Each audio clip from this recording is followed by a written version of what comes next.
Maître Frédéric Bérard. Comment allez-vous, Maître Bérard? Écoute, comme c'est mené, comme disait Feu mon grand-père, puis là, tu vas me poser la question, est-ce que c'est bien mené?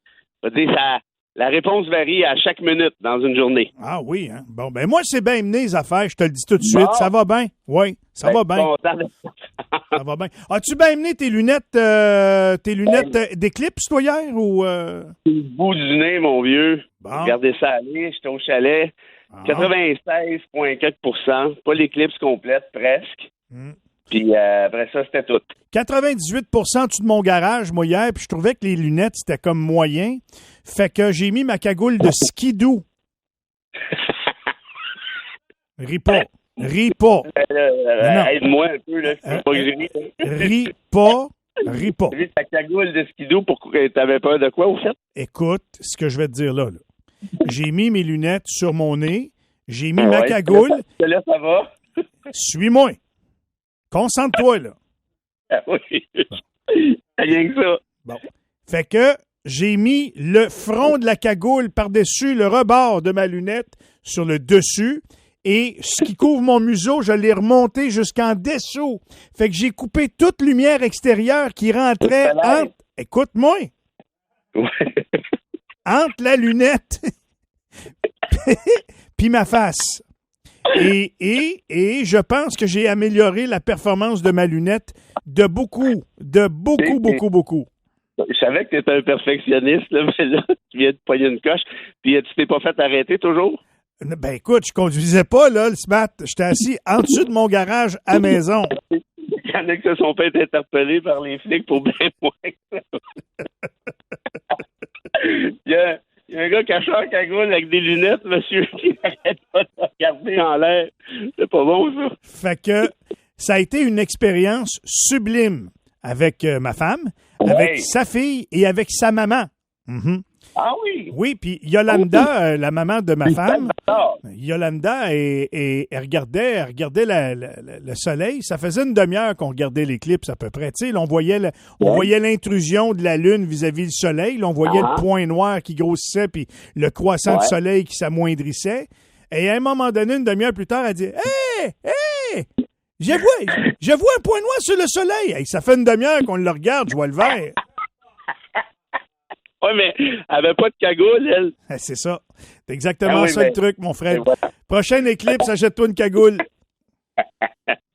Écoute, ça doit en avoir une à quelque part, pas loin de mon skidoo, là. Ça doit être autant usagé un que l'autre. Ça va être notre prochain sujet la semaine prochaine, je te le confirme. Bon, écoute, premièrement, on n'aura pas beaucoup de temps ce matin, mais quand même. Est-ce qu'on a bien fait de fermer les écoles au Québec? En fait, on les avait-tu fermées? Parce que moi, j'ai vu plein de jeunes qui ont eu du fun à l'école, observer l'éclipse. J'ai même vu le premier ministre qui est allé dans une école où il y avait des enfants, alors que les écoles, techniquement, ici dans la région, la plupart étaient fermées. Ben moi aussi, dans le coin de Mont-Laurier, c'était fermé. J'ai entendu plusieurs trucs du genre. Non, écoute, c'est ridicule, ça. Puis, là, ce que j'ai compris, là, puis il y en a qui pourront me corriger, là, tes auditeurs, tes auditrices t'écriront, là, mais il y a plusieurs centres scolaires, selon ce que j'ai entendu. Je le répète, là, c'est peut-être pas ça, mais selon ce que j'ai entendu, les centres scolaires, pour plusieurs, auraient décidé de fermer en disant on veut pas se faire écœurer, c'est trop de trouble. Il suffit qu'il y ait un petit cul qui se brûle la rétine, puis qu'on se fasse poursuivre, puis blablabla, blablabla, blablabla. Écoute, si c'est vrai tout ça, puis je l'ai entendu quand même plusieurs fois, puis ça avait l'air quand même relativement sérieux, là, parce qu'évidemment, il faut qu'on donne une justification là, pour fermer une école. Là. Si c'est le cas, Michel, là, je pense qu'on est dans l'ère, là, puis je le dis sans connotation sexuelle, évidemment, là, mais de la moumounisation de la société. Là. On est-tu rendu au point où on peut même pas profiter d'un événement qui se passe à chaque 82 ans, ensemble, pour enseigner au TQ, regarde, c'est ça une éclipse, regarde, c'est le fun, regarde dans Tintin, là, ben c'est ça qui se passe, ni plus ni moins. Mets tes lunettes, enlève-les pas, c'est vraiment important. Sinon, tu peux te brûler les yeux, tatati, tatata. Tu sais, me semble, on est-tu rendu trop peureux, trop frileux? Faut croire que oui, dans plusieurs écoles. Puis là, Drainville, qui s'en va faire son SMAT, je pense que c'est à Longueuil, tu avais juste à donner la directive. Il n'y a pas d'écoles qui vont fermer, là. Là, arrêtez de niaiser. Puis cette espèce de moumounisation-là, Michel, on la ressent souvent. Puis parfois, c'est correct. On n'était peut-être pas assez pro-sécurité là, à notre époque. Mais d'un autre côté, je me dis, faut quand même pas ambitionner non plus. Là, on est rendu à un point où on peut même pas profiter d'un événement du genre de peur qu'il y a des poursuites. Puis pour ceux qui se posent la question, est-ce qu'il pourrait avoir des poursuites? Ben oui, évidemment qu'il peut avoir des poursuites. Il peut toujours avoir des poursuites. Ça se contrôle pas. Mais est-ce que la poursuite aurait un minimum de sens? Ben pour ça, en droit québécois, là, il y a un concept en droit civil là, qui s'appelle la faute, le dommage, puis lien de causalité. Ça prend ces trois éléments-là pour qu'une poursuite réussisse. Une faute, c'est quoi? Ben c'est Joe, par exemple, un prof, qui dit au TQ, « Hey, enlevez vos lunettes, laissez faire ça. Donald Trump l'a déjà fait, regardez l'éclipse, il est pas mort, il va redevenir le prochain président. Enlevez-moi ça. » Là, ça serait une pas pire faute. Mais ça prendrait un dommage. Puis, ça prend le lien de causalité entre les deux. Ça, habituellement, c'est assez facile à prouver. Si, par contre, tu as un prof qui dit, là, les enfants, gardez vos lunettes, c'est important, c'est sérieux, vous allez vous brûler les yeux, tatati, tatata.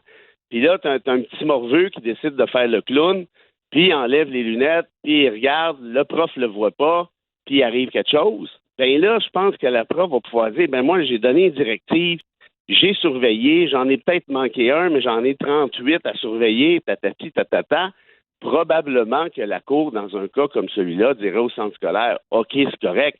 Parce qu'il y a aussi, puis je finis avec ça, deux types d'obligations, là. L'obligation de résultat et l'obligation de moyens. L'obligation de résultat, ça veut dire t'as pas de lousse, là.